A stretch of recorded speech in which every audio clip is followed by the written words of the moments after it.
Irmãos amados, vamos abrir a palavra de Deus no livro de Provérbios,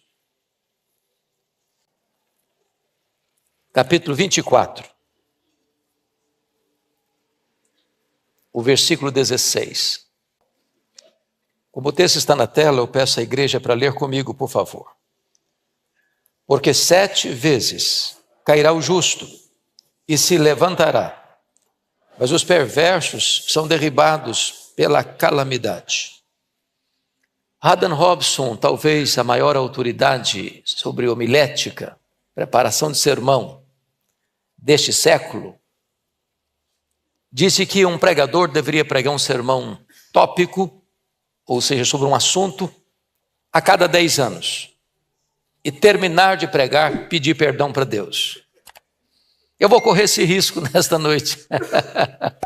Diferentemente daquilo que eu tenho o hábito de fazer, mensagem expositiva, hoje gostaria de tratar de um sermão tópico. E o tema que eu quero abordar é como você pode transformar adversidades em triunfo. Talvez a palavra mais comum, repetida cotidianamente pelo brasileiro, é a palavra crise. Eu estou com 67 anos, acompanho os acontecimentos desde a minha infância e não me lembro de viver um tempo tão turbulento, tão difícil, tão doloroso, tão angustiante. Parece que a crise nos abraça, nos sufoca. E tem hora que parece que você não vê oxigênio no ar. Parece que estamos completamente atordoados por essas crises. Porém, o cristão, o justo, ele não vive governado pelas circunstâncias. O destino da nossa vida não está nas mãos dos poderosos deste século, nem mesmo das circunstâncias à nossa volta, nem mesmo dos sentimentos que às vezes assaltam o nosso coração. A nossa vida está nas mãos do Deus Todo-Poderoso. O apóstolo Paulo, preso em Roma, numa circunstância adversa, afirmou: tudo posso naquele que me fortalece. A circunstância é carrancuda, mas Deus, que nos ama, nos redime e nos protege, é aquele que nos fortalece nas crises da vida. O texto lido diz que o justo cairá 7 vezes e se levantará. Então o salvo não é aquele que não tem lutas, não tem provas, não tem vicissitudes, mas é aquele que, embora envergue por um momento, como o bambu, que o vendaval vem e o leva a beijar o chão, mas ele volta de novo, e ele volta de novo, e ele volta de novo, e ele volta de novo, até 7 vezes. Nós não caminhamos na nossa própria força, nós caminhamos na força do Onipotente. Isso me faz lembrar uma historiazinha engraçada, de um camundongo que pega carona nas costas de um elefante para atravessar uma ponte sobre um grande abismo. E quando o elefante está atravessando, e no meio do abismo, a ponte balança, chacoalha toda. E quando chegam do outro lado, o camundongo voltou para o elefante e disse: rapaz, nós chacoalhamos aquela ponte, hein? Às vezes nós nos sentimos como um camundongo na força de um elefante. A força não é nossa, a força vem de Deus. Na vida há tempos difíceis e há tempos de gozo e alegria. Diz Eclesiastes que há tempo de ganhar e tempo de perder. Há tempo de sorrir e tempo de chorar. Há tempo de nascer e há tempo de morrer. Há tempo de sol, há tempo de chuva. Há tempo de comemoração, há tempo de gemido. Então a vida não é composta apenas de coisas sorridentes. Também tem vales, também tem provas, também tem lutas. Mas o nosso Deus transforma tragédias em triunfo. Eu gostaria de deixar com vocês algumas lições para o nosso enlevo nesta noite. A primeira coisa que eu destaco é que nem todos aprendem com as adversidades. Há um ditado popular muito conhecido aqui no Brasil: quem não vem pelo amor, vem pela dor. Isso não é verdade, teologicamente aprovado. O que traz o homem a Deus não é a dor. O que traz o homem a Deus é a graça. Porque o mesmo sol que amolece a cera endurece o barro. O ímpio, ao sofrer, ele fica mais revoltado ainda. Ele se insurge ainda mais contra Deus. Está lá em Apocalipse que quando o sofrimento aumentou, as pessoas mordiam na língua e blasfemavam contra Deus. Mas se você é um justo, a prova chega, você amolece, você se molda, você é moldado, você é reerguido, você é restaurado. Então isso é um fato. Todas as pessoas enfrentam adversidade. Também é um fato, nem todos aprendem com as adversidades. Judas traiu Jesus. Pedro negou Jesus. Judas cometeu suicídio.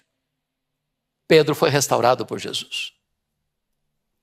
Você olha 10 leprosos, todos são curados. Um retorna com o coração grato. Outros se contentam apenas com a cura física e seguem a vida. Eliseu olha para a mesma cena que Geazi. Geazi viu o exército inimigo. Eliseu vê o exército de Deus.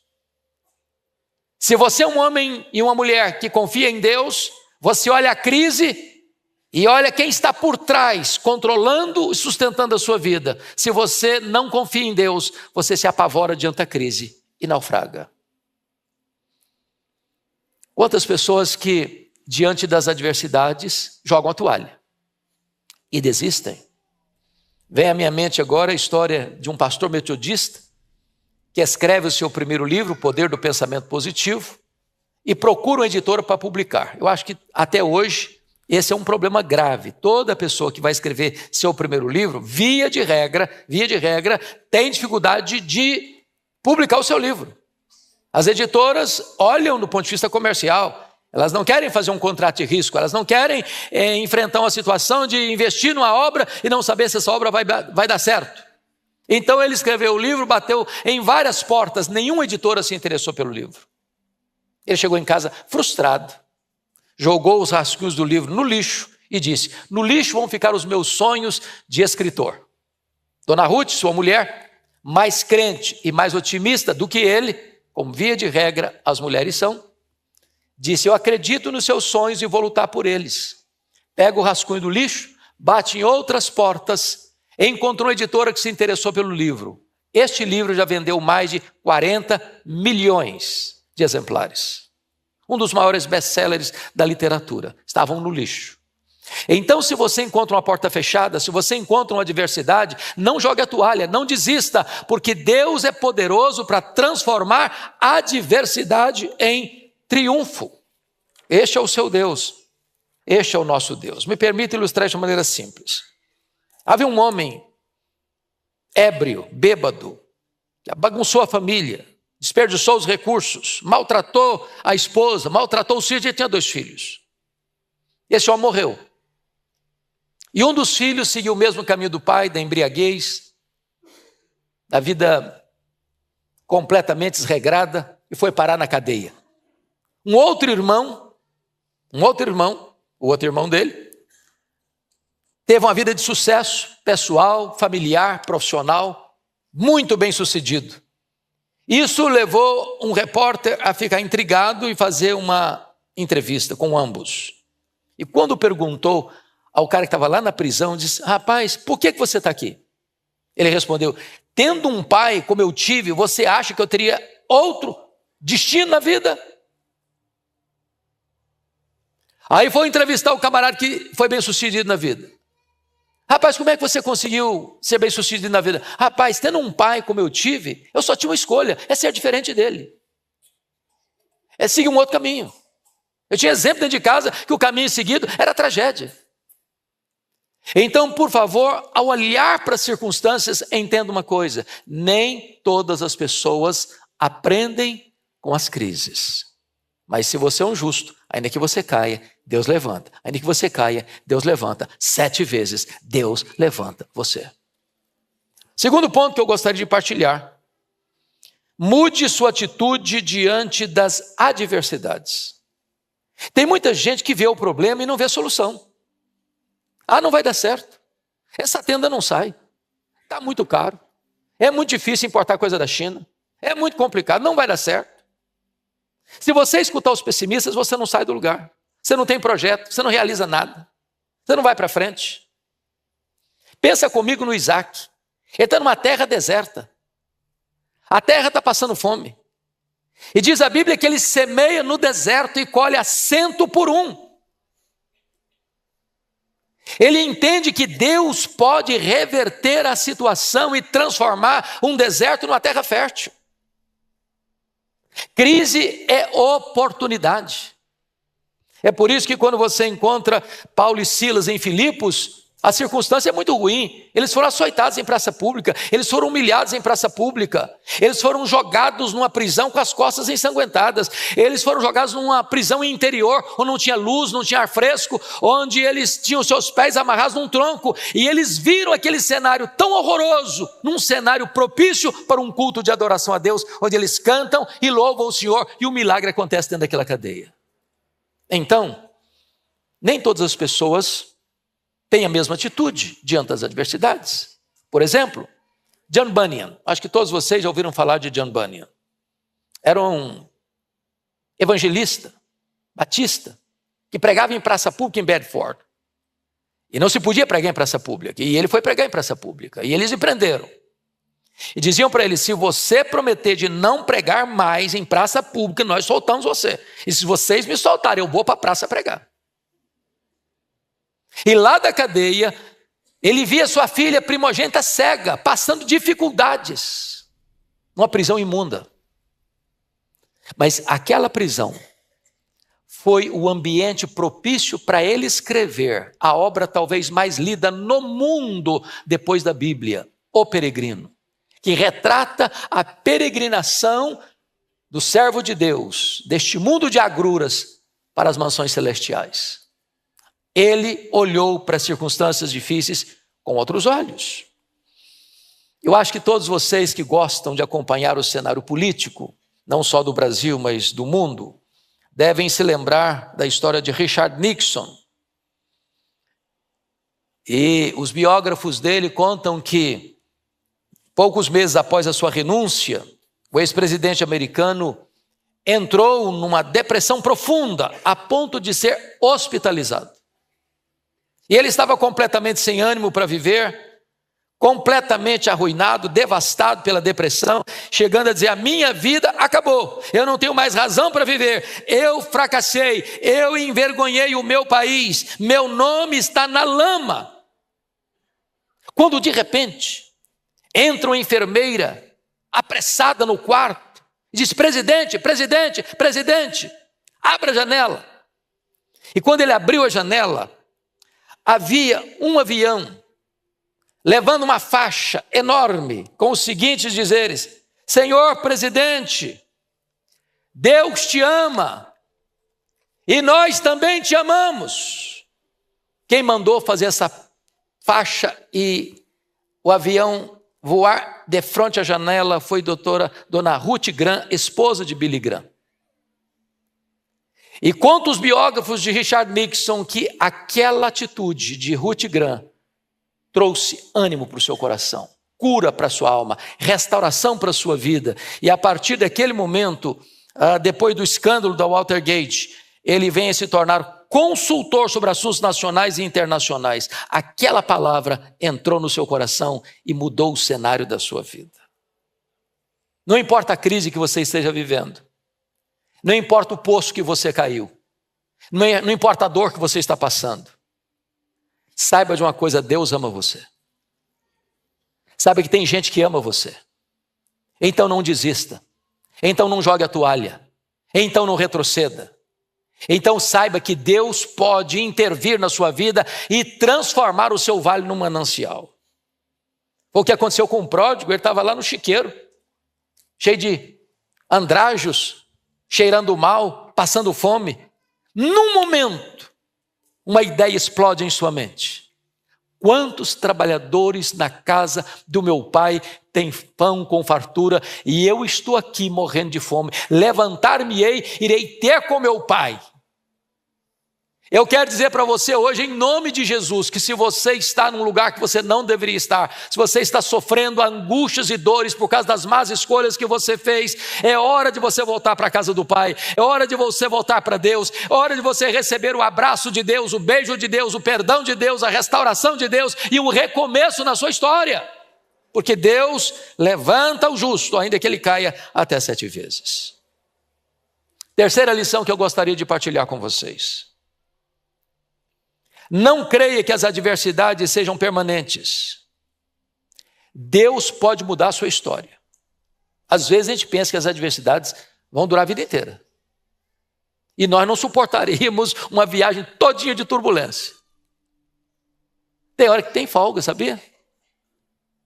Tem hora que tem lenitivo. Tem hora que tem óleo fresco sobre a cabeça. Aliás, quando você está perto de uma grande crise, é porque você está perto de uma grande vitória. Quando você está num vale muito profundo, você está no sopé de uma grande montanha. Então, veja você, algumas histórias bíblicas interessantes. O Abraão está com 99 anos. Deus muda o nome dele de Abrão, grande pai, para Abraão, pai de multidões. E eu fico pensando, pastor Ival, nessa cena. O Abraão passa no lugar e alguém diz, qual é o nome do senhor mesmo? Fosse lá na roça, qual é a graça do senhor mesmo? Eu me chamo pai de uma grande multidão. E aí, quantos filhos o senhor tem? Eu falei, não chegou ainda não, mas vai chegar, vai chegar. Mas o cara está com 99 anos. O seu presente não é o fator decisivo para o seu futuro. Hoje é crise, amanhã a vitória chega. O Moisés foi preparado 40 anos no Egito, em todas as ciências do Egito. E agora esse camarada tem que fugir do Egito. O homem mais poderoso do mundo está procurando-o para matá-lo. E ele vive 40 anos num deserto tosco. O cara mais culto da época, cultura enciclopédica, está correndo atrás de ovelhas. Lá no deserto de Midian. Eu acho que Moisés deve ter deitado muitas noites pensando, meu Deus, para que eu estudei tanto? Onde eu vim parar? Meu projeto de libertar meu povo frustrou. 80 anos nas costas. Achou que tinha encerrado a carreira. E na verdade Deus o estava preparando para uma grande missão. Para ser o libertador do seu povo. Para ser o legislador de Israel, para ser o intercessor de Israel, para ser o homem que haveria de guiar a nação pelos desertos tórridos daquela região. Entenda uma coisa, Deus pode mudar o cenário, porque as adversidades não são permanentes. Eu fico pensando, presbítero Daniel, presbítero Milton, que quando Paulo foi levado, depois de ser rejeitado em Jerusalém, para Tarso, para a casa dele, de volta para a terra dele. Ele ficou lá quanto tempo? 10 anos. No molho, no anonimato, no esquecimento. Quem sabe algumas dúvidas entraram no coração dele, algumas perguntas chegaram à mente dele. Meu Deus, será que é isso? Será que os sonhos acabaram? 10 anos, sem holofotes, para um cara que sonhava ser líder. Mas de repente, Deus muda o cenário, acontece um avivamento em Antioquia da Síria, o Barnabé vai para lá, lembra dele, vai e o apanha, o leva para Antioquia, e a partir daí a história não só de Paulo muda, a história da igreja muda, a história das nações muda, a história da missiologia muda, porque as crises não são permanentes. Eu fico pensando que quando João foi para a ilha de Pátimos, meus irmãos, João era um homem de aproximadamente 90 anos, numa colônia penal, numa ilha vulcânica. Os seus pares estão morrendo, crucificados, queimados, flechados, crucificados.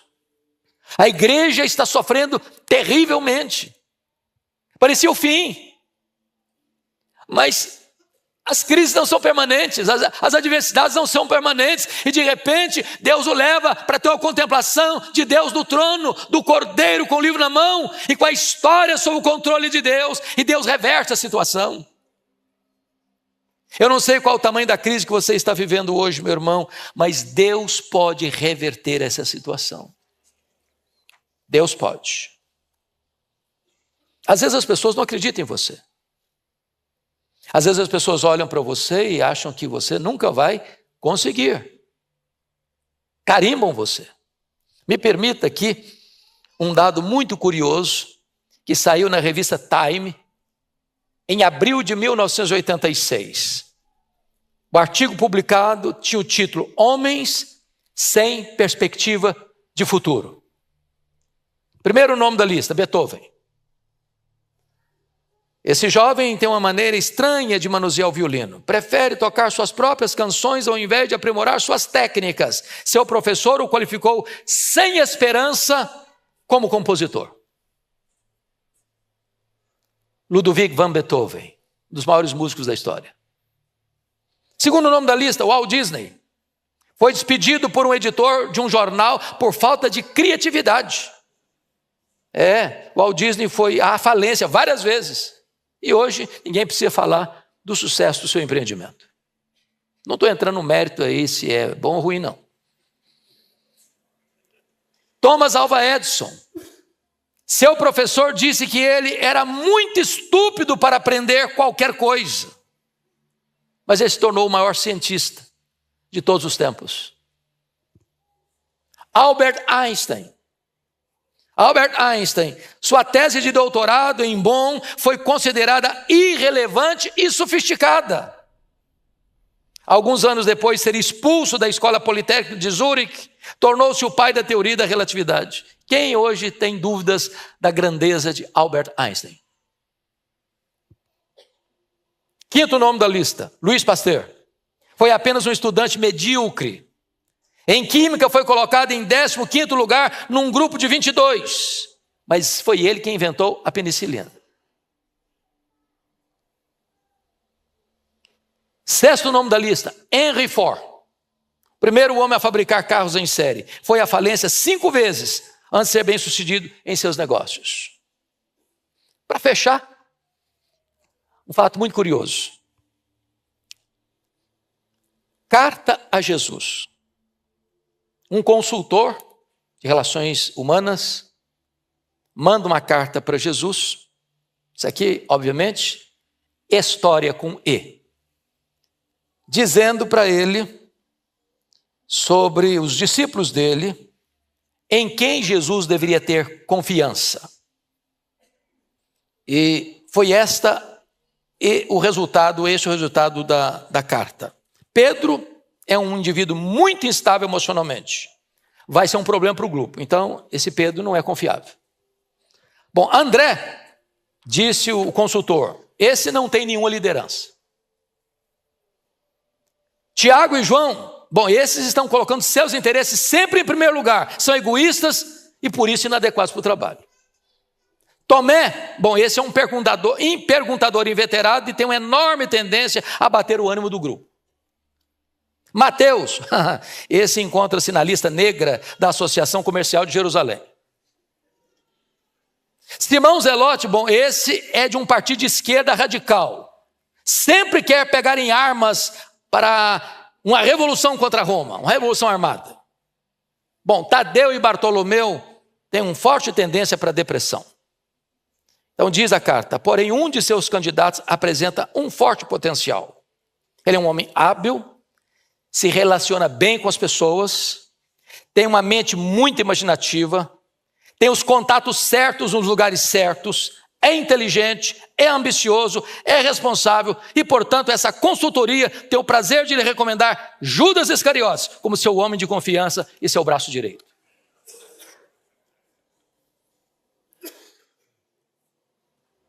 Se as pessoas não acreditam que você pode fazer a obra de Deus, Deus acredita. Se as pessoas carimbam você dizendo, você não vai conseguir, se Deus se agradar de você, você vai conseguir. Quando os espias olharam a terra, voltaram com um relatório. A terra é boa mesmo, mas não é para o nosso bico, não. E lá tem cidades fortificadas, lá tem gigantes. Eles vão nos engolir vivos. Não dá para nós. Aos olhos deles, nós somos como gafanhotos. Aos nossos próprios olhos, nós somos gafanhotos. Não dá para nós, não. É impossível. Josué e Caleb disseram, se o Senhor se agradar de nós, nós podemos. Se o Senhor se agradar de nós, nós podemos.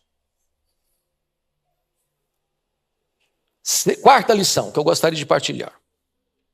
Nós devemos aprender com as adversidades. Preste atenção nisso. Porque as adversidades podem ser as nossas pedagogas. Então vamos pensar nisso. Veja comigo.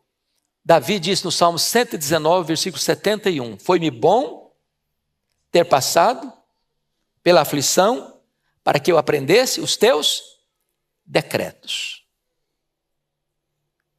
Irmãos, a gente aprende mais numa casa de funeral do que numa casa de festa. As maiores lições da vida não são aprendidas em dias de celebração, são aprendidas no dia do choro. Às vezes é no sofrimento que a gente aprende as maiores lições da vida. E Davi está dizendo isso.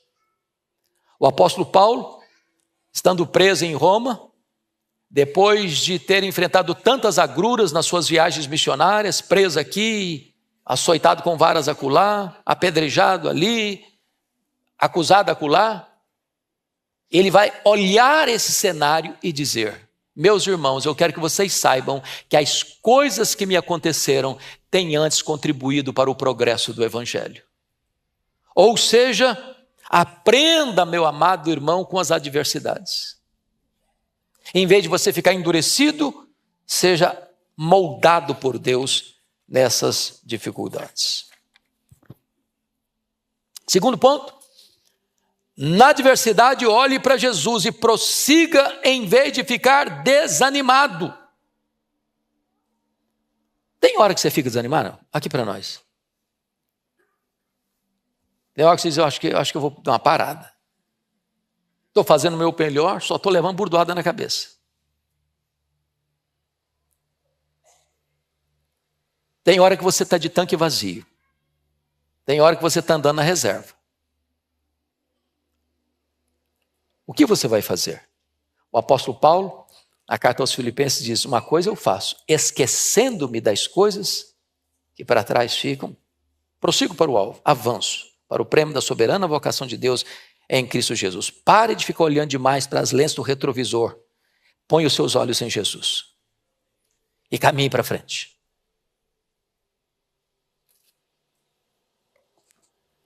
Quando as tempestades estavam assolando o barco dos discípulos no mar da Galileia, e Jesus caminha sobre o mar, a primeira palavra de Jesus para aquelas pessoas foi esta: tem de bom ânimo. Sou eu, não tenho medo. Tem hora, meu irmão, que a sensação que a gente tem é de prostração. Jogar a toalha, entregar os pontos, não lutar mais. Mas o Senhor Jesus está aqui nesta noite dizendo para você, tenha bom ânimo. Eu estou aqui. Tenha medo não. Mas isso vale não só na vida espiritual, isso vale também até na vida profissional. Deixa eu fazer uma pergunta aqui. Tem vendedor aqui hoje? Vendedor, profissão vendedor. Você vende? Ok. Beleza. Então escuta essa aqui. Estudo realizado pela National Retail Dry Goods Association. Ele chegou à seguinte conclusão.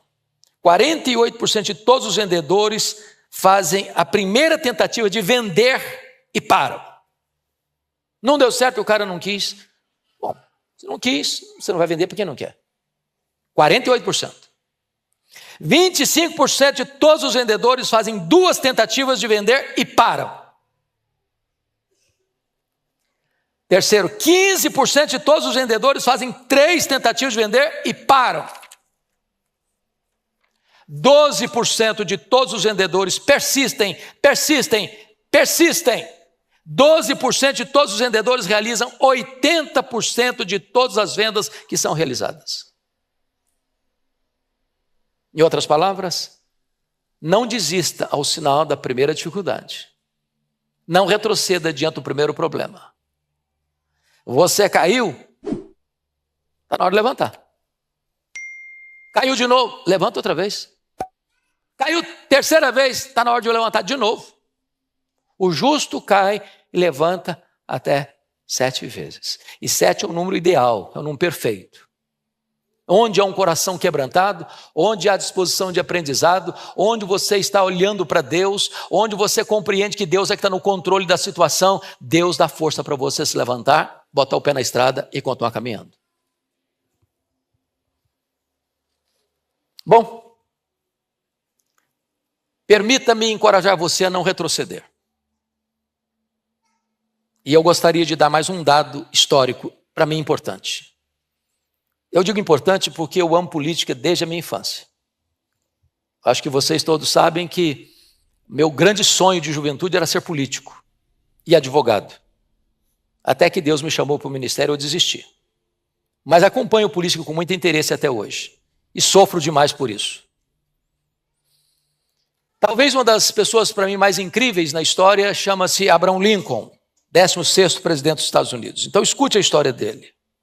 Hoje Lincoln é tão conhecido que o nome dele é comemorado nas ruas, em avenidas, em bancos, em carros, em universidades. Mas Abraham Lincoln, aos 22 anos, fracassou em seus negócios. Aos 23 anos foi derrotado para a legislatura. Aos 24 anos, novamente fracassou em seus negócios. Aos 25 anos foi eleito para a legislatura. Aos 27 anos foi vítima de um colapso nervoso. Aos 29 anos foi derrotado à candidatura de presidente da Câmara. Aos 31 anos foi derrotado no colégio eleitoral. Aos 39 anos foi derrotado na sua candidatura ao Congresso. Aos 46 anos foi derrotado na sua candidatura ao Senado. Aos 47 foi derrotado na sua candidatura à vice-presidência. Aos 49 anos foi derrotado na sua candidatura ao Senado. Aos 51 anos foi eleito presidente dos Estados Unidos da América, o maior presidente da história até hoje. Eu não sei se eu fosse candidato com tanta derrota, se eu continuaria. Não jogue a toalha em nome de Jesus. Não desista. Deus é poderoso, meu irmão, minha irmã, para transformar os nossos vales áridos em mananciais. Está lá no Salmo 84. E eu queria, para terminar, citar 3 exemplos. O primeiro deles, George Matheson. Ele vai ao médico, recebe a notícia de que ficaria cego em poucas semanas. Ele vai comunicar esse fato à sua noiva, que ele ficaria cego em poucas semanas. E a noiva termina o noivado com ele. Em vez de naufragar no vale da dor, ele começa a compor. E escreve o hino que você e eu cantamos até hoje.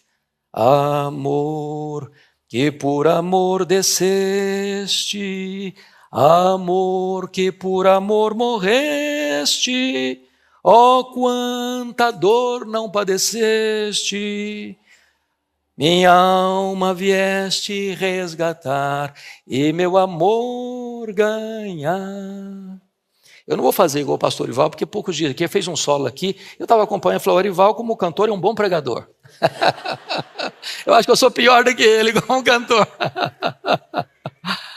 Mas entenda que você pode transformar o vale num manancial. Esse hino de Matheson tem abençoado milhões e milhões de pessoas até hoje. Segundo exemplo, Louis Braille ficou cego na infância. Foi levado para um instituto de cegos. Depois de jovem, criou o sistema de leitura Braille, propiciando aos cegos a possibilidade da leitura e do conhecimento. Ele poderia ter fundado na cegueira e dizer, acabou a minha vida. Mas ele usa aquela realidade para se tornar uma bênção para o mundo. E finalmente, Fanny Crosby. Fanny Crosby é a maior compositora cristã de todos os tempos. Essa mulher viveu 92 anos. Essa mulher ficou cega na 6ª semana de vida, por um erro médico. Essa mulher compôs mais de 4.000 hinos. Essa mulher cantou basicamente todos os seus hinos de cor. E todos nós cantamos os hinos que ela compôs. Que segurança tem em Jesus. A Deus demos glória por seu grande amor. Quer estar ao pé da cruz, que é tão rica fonte. Ela transformou um vale num manancial. Então, permita dizer a vocês que Deus pode mudar a nossa sorte. A crise não é permanente. Se você cair, Deus levanta você.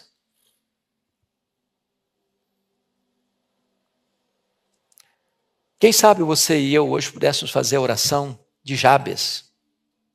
Ele estava carimbado com o nome Jabes. Em meio de dores, a sua mãe o deu à luz. Seria um estigma para ele. E diante daquela situação tão difícil, ele faz uma oração a Deus e diz, ó Deus, tomara que me abençoes e me alargues as fronteiras, que seja comigo a tua mão e me preserves do mal, de modo que não me sobrevenha aflição. E Deus atendeu a sua oração. Ore a Deus para Deus mudar a sua sorte. Você está passando por um vale, por uma dor, por uma prova, por um sofrimento, por uma seca, por um deserto. Deus pode mudar a sua sorte. Ele é poderoso para fazer isso. Porque o texto diz, porque 7 vezes cairá o justo e se levantará. Os perversos são derribados pela calamidade, mas Deus vai erguer você. Deus vai fortalecer você. Deus vai continuar conduzindo você em triunfo.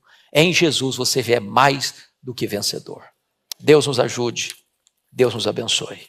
Amém.